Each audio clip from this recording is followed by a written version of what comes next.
it's Tina, the Crafty Traveler.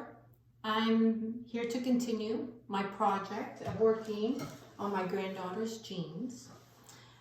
So what I'm doing is I cut out my material and I'm going to put on this steam seam too. So I'll show you that a little bit of that process just in case you've never done it before. How I have it set up, I have no ironing board because I do a lot of quilting and it just seems like an iron board is never big enough, right? I wish I could have a room with nothing but a big island that you could just spread everything out. So what I'm doing, I'm just working on my dining room table. I'm always in here working on it. And I've learned over time, let me get this out of the way.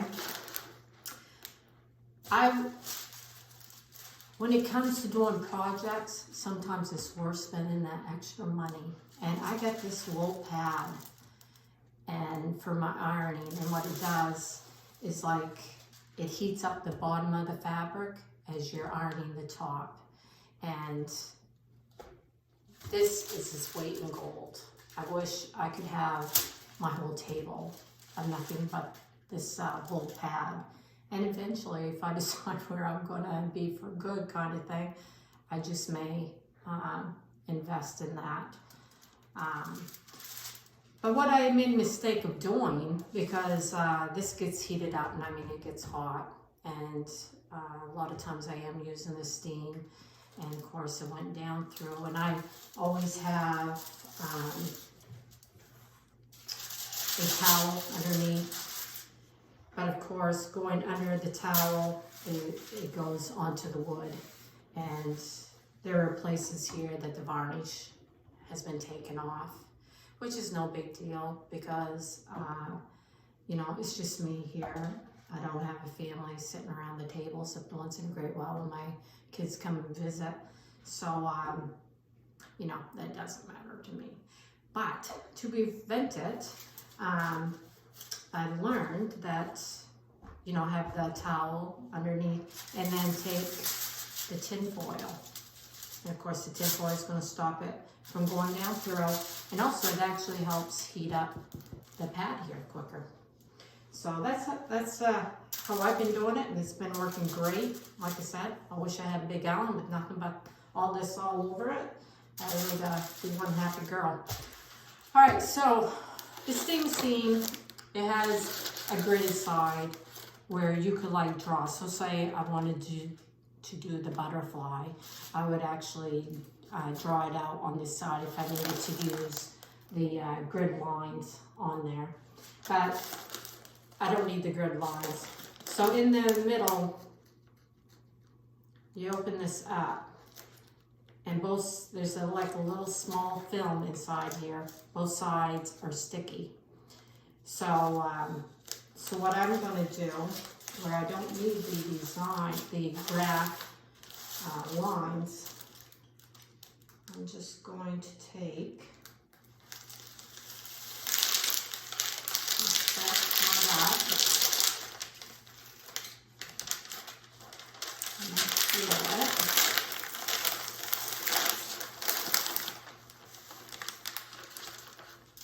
You don't want to get any of this on your iron because it's not good. And what I'm going to do, so this is sticky, so I want the wrong side of my fabric down on the sticky part, and then I'll be cutting it out. And then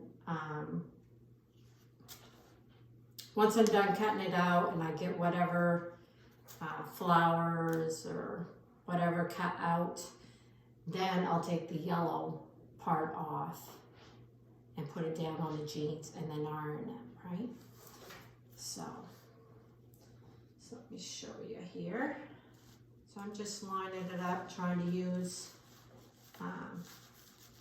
as much as my steam seam I can, so I don't be wasteful. I have a big roll of it. I don't know how much is in a roll, but you'll soon find out that when I want to get into a hobby or project, I just go all out because sometimes that's good, sometimes it isn't. But I'm just gonna try to piece these together kind of got everything kind of a big piece. Let me see. Got something a little narrow here. It can fit to the top. No, of course not. Oh, this one will do.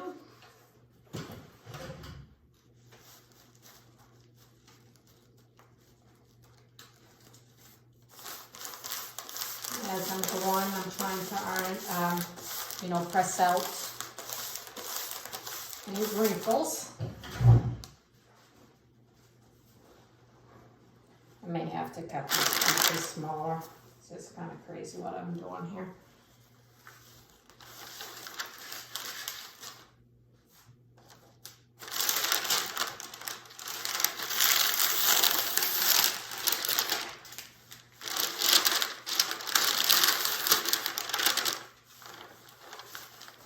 Plus I gotta keep it on the iron in here and not get it too wrinkled up.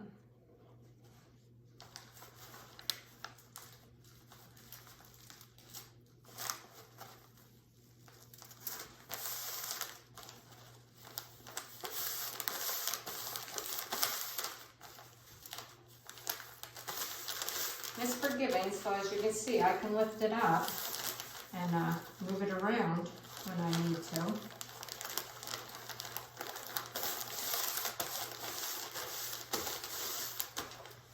These little ones,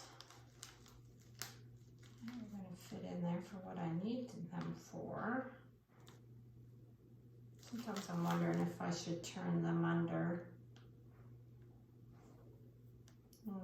Well, I'll just put it on. If I don't use it in this, I'll use it somewhere else, right?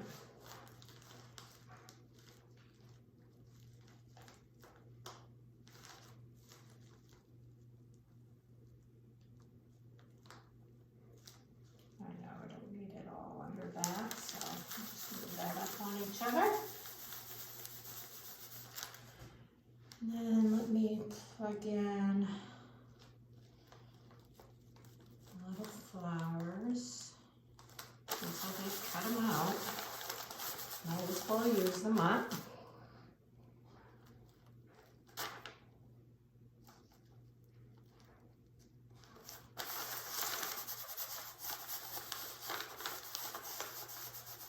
Okay, this should work. Never done it this way, so like I said, I'm trying to save time. So I'm gonna put this right back over. Like I said, you don't want your ironing touching that sticky stuff because it will go on there and you're not getting it back off.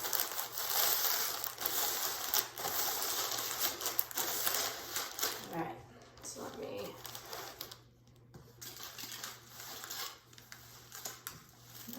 let me get my other scissors because I don't want to use my fabric scissors on the paper.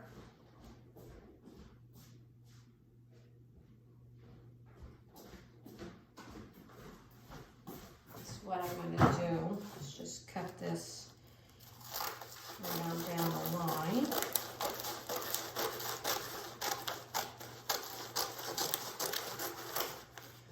And then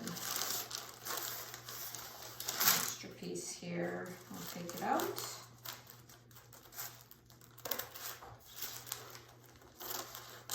I'll use it for something else.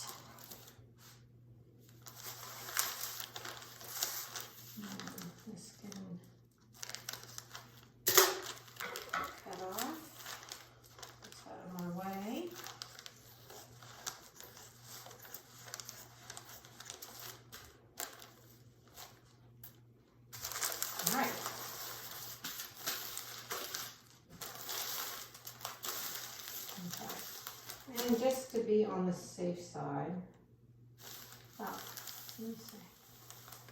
Yeah, to be on the safe side. Hold on 1 second. I'm sure what I can do. I'll use this paper. I don't know. I just want to protect everything. I don't want to take the chance of ruining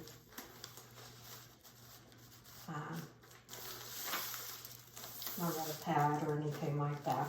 Okay, so that should take care of that. Alright, so start ironing. What I'm going to do is I'm going to come into the middle and I'm just going to take my time and go over to the edge.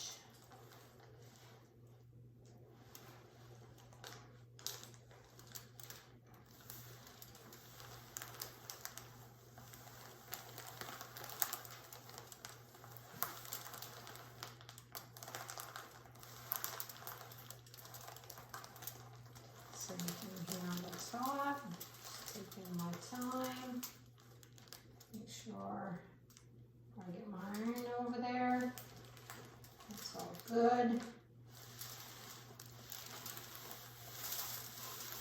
Beautiful.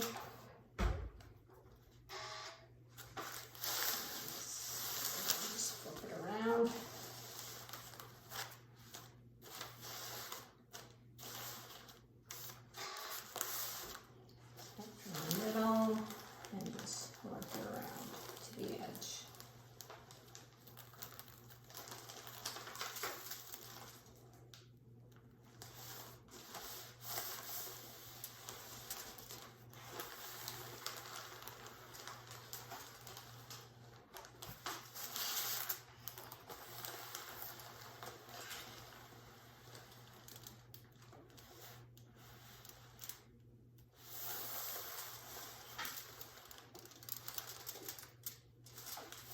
Okay, that should do it. So when I take up this top piece,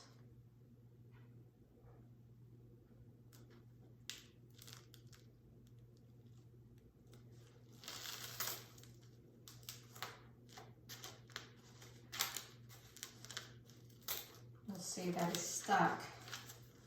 So what I'm going to do actually is I'm going to cut around so that stickiness doesn't get on. Let me show you here on a bigger piece. But let me just slow down, right? Take my time. Let me cut out this piece.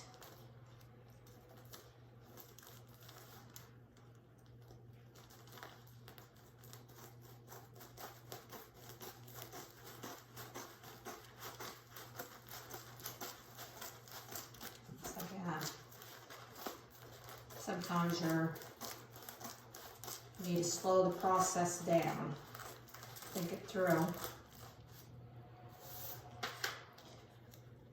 All right, as you can see, now we have this piece here.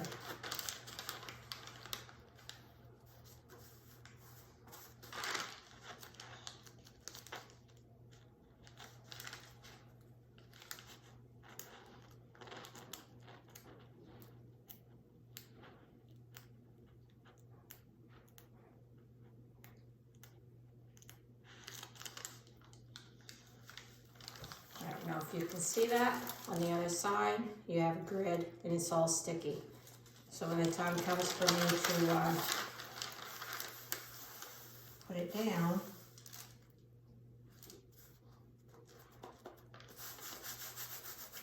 I'm kind of wondering, it's like a,